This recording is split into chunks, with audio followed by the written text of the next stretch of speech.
Okay, so Assalamualaikum warahmatullahi wabarakatuh. Nama saya Muhammad Khairul Azwar bin Cik Muhammad Amran dari DKP 35 ILKKM Sungai Buloh. Akan memberikan sedikit pengucapan awal tentang pengenalan dan terminologi sisa pepejar. Okey, so apakah yang dimaksudkan dengan sisa pepejar?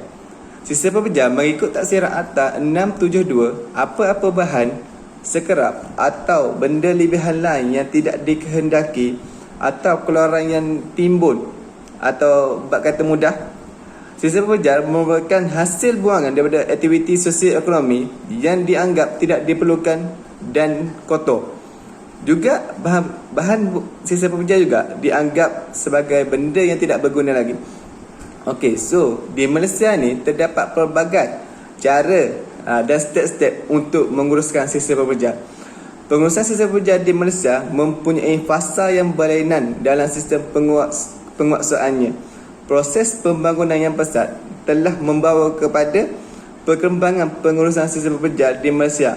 Sehingga tahun 1998, pengurusan sisa pepejar di Malaysia telah diuruskan oleh pihak berkuasa tempatan PBT. Masing-masing Kesatuan Pembangunan Negara meningkatkan kuantiti sisa pepejar yang dijana setiap tahun, menyebabkan kos pengurusan sisa pepejar turut meningkat. Keadaan ini amat membebankan sebahagian besar PBT dengan meningkatnya kos kutipan dan pembinaan fasiliti untuk merawat dan meluput sisa pepejar. Oleh hal demikian, pada 6 hari bulan September 1995, Kabinet telah bersetuju untuk menswastakan pengurusan sisa pepejar di Semenanjung Malaysia.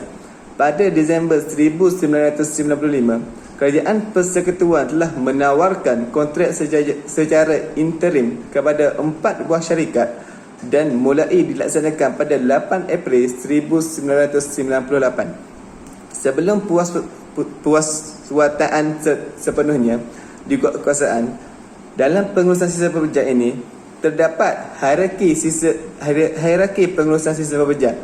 Okey, dia ada beberapa step dan beberapa susunan lah. Okey, bermula pada pengurangan. Mengurangkan hasil sisa pepejar untuk menjaga alam sekitar. Kerana kita tahu bahawa tempat pelepasan sisa pepejar adalah terhad. Okey, seterusnya adalah guna semula. Menggunakan semula bahan-bahan seperti botol kaca, plastik dan bekas-bekas yang boleh kita gunakan kembali.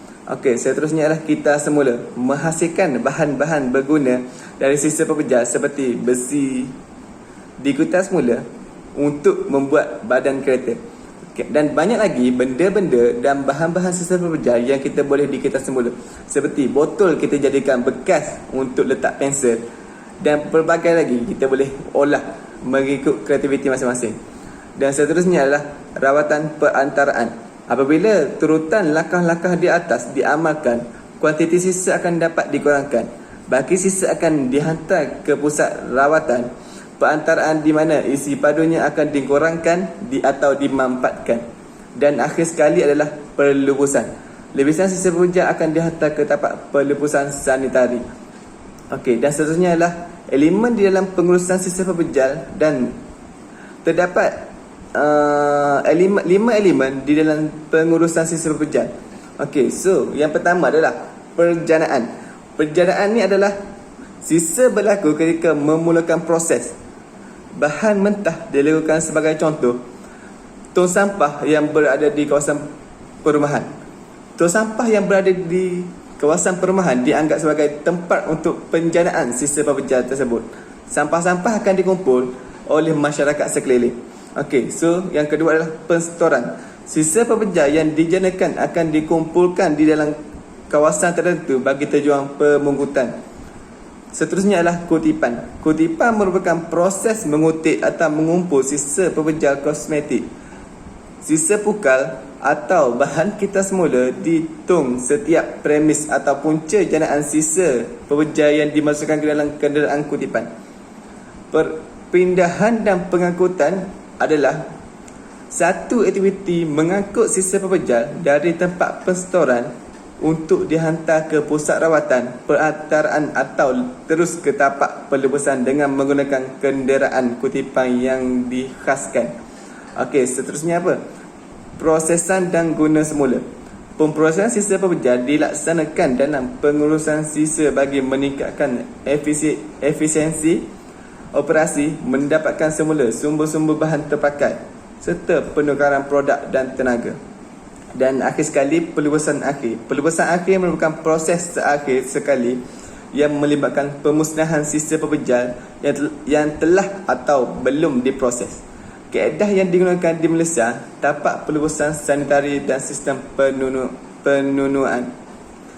Okey, so 8 jenis sisa pepejal terkawal yang ada di Malaysia. Okey, so pertama adalah komersial. Komersial ni apa-apa sisa pepejal yang dihasilkan daripada aktiviti komersial. Sepertinya datang daripada kedai makan, sisa-sisa makanan, restoran, kaca, logam dan sebagainya. Okey, so bahan-bahan ni selalunya berpunca daripada pasar raya, hotel ataupun rumah kita sendiri. Okey, so yang kedua adalah apa? Daripada pembinaan. Sisa pepejal juga hadir daripada pembinaan, hasil-hasil pembinaan. Apa-apa sisa pepejal yang hasil daripada aktiviti pembinaan atau perubahan termasuk kerja pemajuan, penyediaan pembakaian atau pengubahan.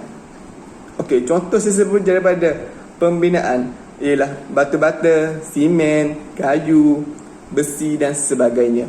Okey, so sisa pepejal juga boleh hadir daripada isi rumah.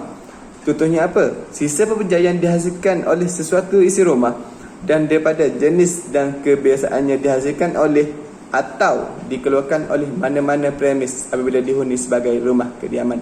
Okey, contoh sisa pepejal yang dihasilkan oleh isi rumah ialah sisa makanan, kertas, pampers bayi, botol, kaca dan sebagainya lagi.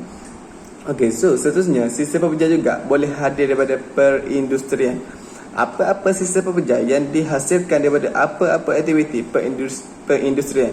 Contohnya sisa yang terhasil daripada proses pengilangan. Okey, sepertinya contoh-contoh kilang yang menghasilkan sisa pepejal yang banyak. Okey, contohnya industri fabrik, industri pembuatan makanan, industri ringan, industri berat dan sebagainya. Okey, so yang kelima adalah keinstitusan. Okey, maafkan saya. Okey, apa-apa sisa pepejal yang dihasilkan oleh premis yang digunakan bagi maksud sembahyang atau khairat. Okey, yang kedua, premis yang dihuni oleh jabatan kerajaan, persekutuan atau negeri.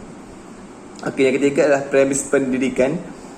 Okey, so yang keenam, sisa pepejal ni boleh terhasil juga daripada punca dia adalah import. Okey, apa-apa sisa pepejal yang dihasilkan di negara lain yang diimport ke Malaysia untuk proses pelubusan. Contohnya kertas, karbon, tin, kaca dan lain-lain lagi.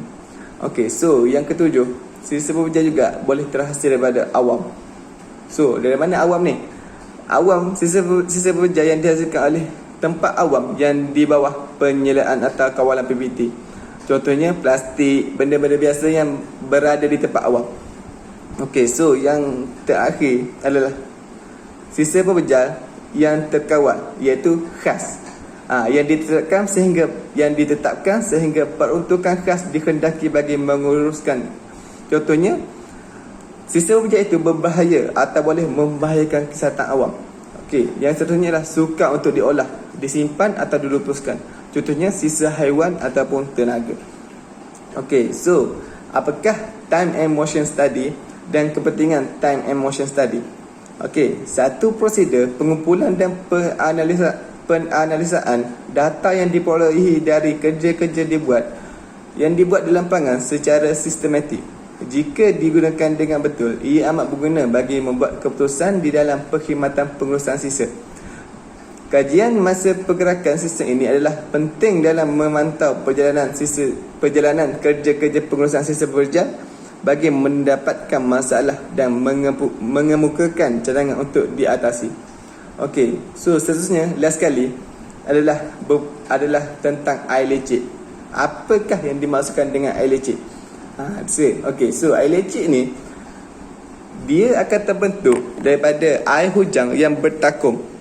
Okey, air hujan yang bertakung di tempat pelubusan sisa pepejal di dekat tutur sampah akan menghasilkan air daripada sampah akan bercampur dengan hujan dan akan menyebabkan bau yang sangat-sangat busuk. Okey, so tu yang dan berwarna hitam. Okey, senang diceritakan itu air daripada sampah dan air hujan bercampur akan menghasilkan alergik. Okey, so itu sahaja daripada saya. Okey, terima kasih.